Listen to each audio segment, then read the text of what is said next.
படத்தை ஓப்பன் பண்ணால் ராயபுரம் மணி ஃபோனில் இந்த டிசி ராகவன் எதுக்கு என்னோட விஷயத்தில் தலையிடுறான், யூனிஃபார்ம் போட்ட திமிரில் இதெல்லாம் பண்ணிட்டு இருக்கானா அப்படின்னு பேசிட்டு இருக்கான். டிசி ராகவனோட கண்ணு எனக்கு வேணும், அதை எடுத்துட்டு வரவனுக்கு 5 லட்ச ரூபாய் ஸ்பாட் பேமெண்ட் அப்படின்னு சொல்லிட்டு இருக்கான். இப்போ அந்த மாஸ் பிஜியத்தோட டைட்டில் போடுறாங்க. கட் பண்ணா டிசி ராகவன் கேட்டை உதச்சிட்டு கெத்தா என்டர் ஆகுறாரு.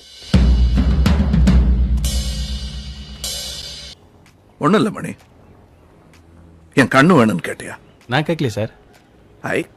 என்ன மணி, என் கண்ணு வேணும்னு கேட்டியாமே, நானே தனியாலாம் வந்திருக்கேன், முடிஞ்சா எடுத்துக்க அப்படின்னு கண்ணை காட்டுவாரு பாருங்க. தம்பி கேட்ட முடுற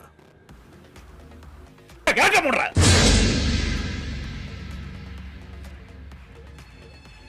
ஹாலிவுட் படத்தில் தான் கூஸ் பம்பு அப்படி இப்படின்னு சொல்லுவாங்க.